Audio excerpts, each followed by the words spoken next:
Je suis d'accord pour dire que le marché des crypto-monnaies en ce moment est incompréhensible, est vraiment stressant, prenant.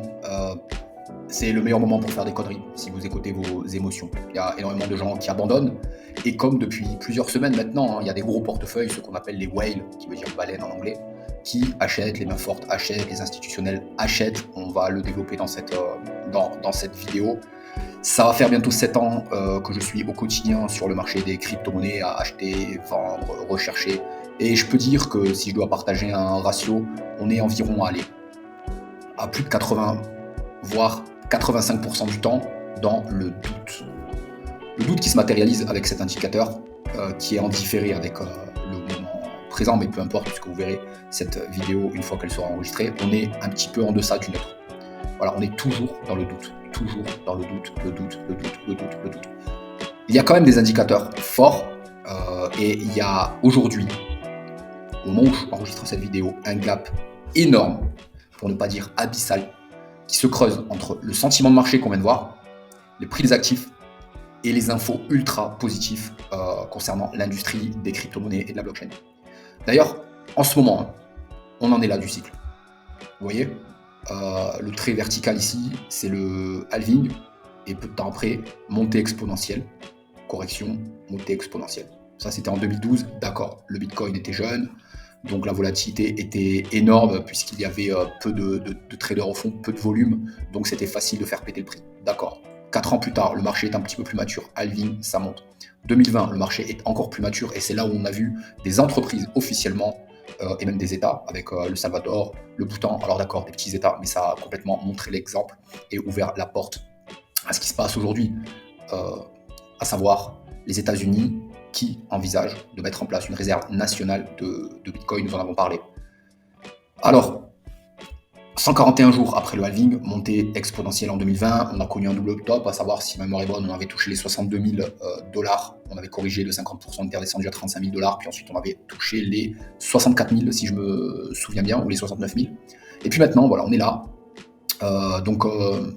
Il date un petit peu ce graphique, hein. Je suis pas sûr qu'on soit à 158 jours, mais ce qui est sûr, c'est qu'au niveau du prix, on nage là-dedans, sur ces niveaux-là, après le halving. Donc, est-ce qu'un QI supérieur à 70 peut répondre autrement que l'image 4 ne va pas connaître une montée exponentielle?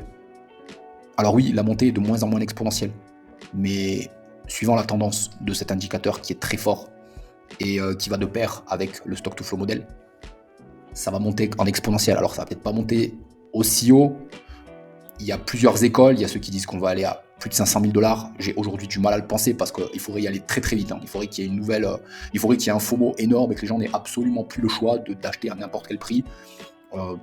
Voilà, et puis c'est pas forcément ce qu'on a envie de voir parce que la correction elle serait vraiment énorme. Mais quand on regarde en vague d'Elliott sur le plan qui tient depuis août 2020, tu tiens depuis quand toi? Depuis 9 octobre 2023. Voilà, c'est une longue 4. C'est une longue 4. Alors, on ira peut-être revisiter les 90 000. On l'a vu sur le marché des futurs, on a un gap aux 77 000. Voilà. Peut-être que la 4, elle va s'étendre par là et qu'elle descendra, elle descendra par ici. C'est tout à fait possible. Et si on regarde au niveau des Fibonacci, qu'est-ce que ça nous donnerait en correction? Bah ok, plus de 50, entre 50 et 61,8. C'est valide. Après, c'est un peu rare puisqu'on avait connu une 2 qui était quand même assez forte. Si je me souviens bien, on était pareil entre 50 et 61,8. On va regarder ça ensemble. Ouais, on était même plus profond que 61,8, quasiment 78,6. Donc là, logiquement, on ne devrait pas aller au-delà de 50, suivant les probabilités. Alors après, il faut toujours se demander comment le Bitcoin va piéger le plus de monde pour aller chercher le plus de liquidités. C'est une machine à chasser les liquidités. Vous l'avez certainement vu sur d'autres vidéos, il y a des liquidités vers le plus en bas, hein, mais au niveau des 102 000 dollars, il y a beaucoup de stops qui sont ouverts concernant des shorts, c'est-à-dire des gens qui ont parié à la baisse, et si jamais le Bitcoin ne va pas dans le bon sens, ils rachètent à n'importe quel prix à partir du moment où le BTC va passer à 102 000 dollars. Donc là, on aurait une montée de prix technique. On a déjà vu ce cas de figure il y a quelques semaines, hein, ce qui nous a donné des belles envolées à 108 000, etc. Et voilà, le BTC, il se cherche, et il reste toujours haussier, puisqu'on est au-dessus des moyennes mobiles 50, 100 et 200 jours. Je vous invite à voir la vidéo précédente sur le stock to flow model, hein, qui montre qu'on on aura au moins 3 pastilles rouges consécutives concernant la force du RSI, donc 3 pastilles, 3 mois consécutifs en surachat, qui devraient faire monter le Bitcoin à 40%, ce qui nous amènerait à un prix avec 3 pastilles consécutives à 280 000 $. Donc 280 000 $, si je reviens sur ce graphique-là, ça nous amènerait à peine ici. Et c'est tout à fait viable. C'est tout à fait viable. Donc je n'en fais pas plus que ça. Maintenant, concernant les infos positives, on a la SEC qui a été vraiment très embêtante pour l'industrie des crypto-monnaies, qui se dit prête à abandonner son procès contre Coinbase, qui avait commencé en 2023, avec comme président de la SEC Gary Gensler, qu'on connaît. Alors je rappelle, la SEC refusait d'émettre un cadre juridique clair concernant ce que pouvaient faire les entreprises blockchain et ne pas faire les entreprises blockchain, pour se donner l'opportunité de pouvoir attaquer n'importe quelle entreprise ou fondateur de crypto-monnaie. Maintenant, la donne a bien changé. Une administration pro-Bitcoin, pro-crypto-monnaie, qui travaille sur un cadre juridique clair, et on peut imaginer que la plainte envers Coinbase va être abandonnée, ce qui serait vraiment très bon pour l'industrie. On apprend via cet article que la SEC a récemment suspendu son procès contre Binance. Alors peut-être que c'était Binance US, il y a une partie US de Binance, je n'ai pas suivi le cas. Voilà, la probabilité elle est très élevée que la SEC abandonne son procès contre Coinbase, et pour moi ça serait tout à fait logique au vu des déclarations qui sont faites. Et puis ça pourrait être, voilà, selon ce que dit l'article, pourrait être le début d'une nouvelle étape pour la réglementation de la crypto-monnaie aux États-Unis.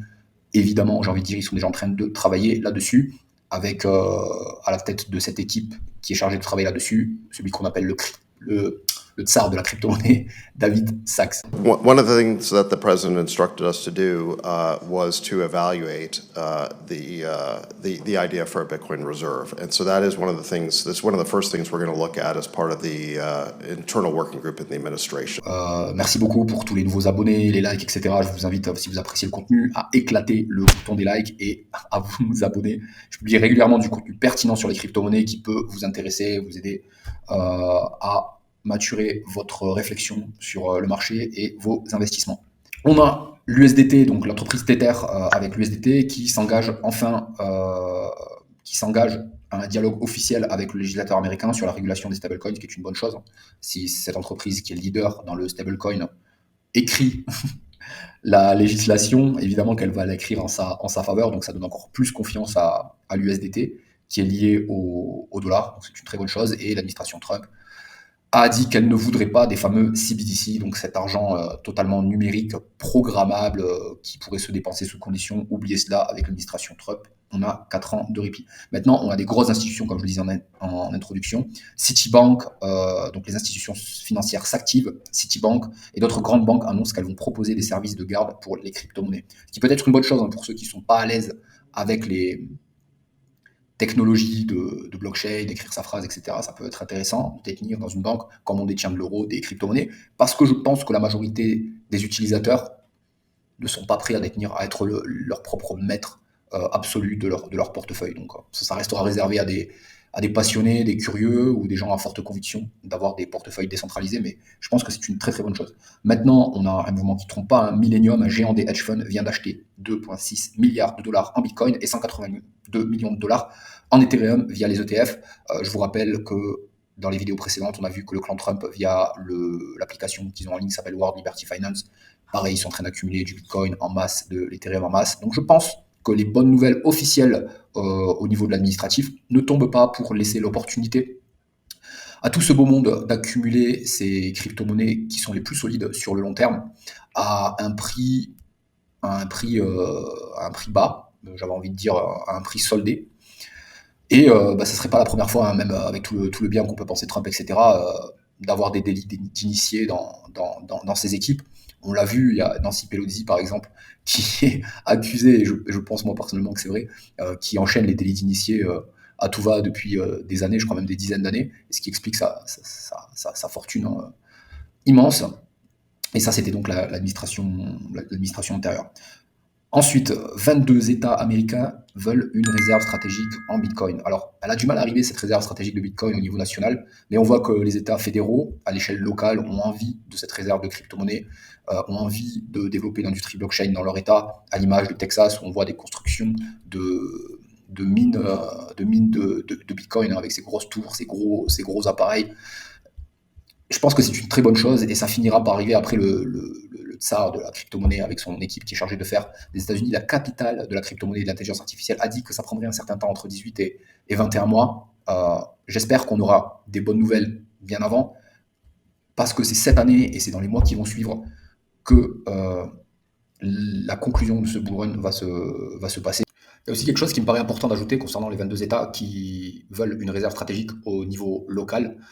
Avant cette réserve stratégique promise au niveau national, qui a du mal à arriver certainement pour un terme légal, mais j'ai envie de rappeler qu'il y a 3 manières de faire cette réserve stratégique. Premièrement, il y a les 220 000 bitcoins, un petit peu plus de 220 000 bitcoins qui sont détenus par le département de la justice aux États-Unis, qui seraient transférés, donc ça c'est la promesse initiale que Donald Trump a fait en juillet 2024, qui seraient transférés donc vers une réserve stratégique. Et pour acheter directement du bitcoin avec du dollar qui émettent eux-mêmes, en fait, basé sur rien du tout, donc système basé par la dette, etc.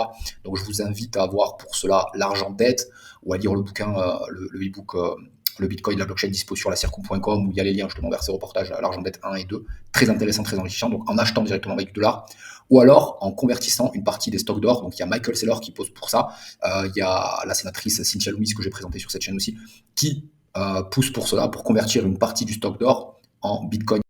So why Bitcoin would make sense as part of our strategic reserves is that we recognize other long-term stores of value and put them in strategic reserve.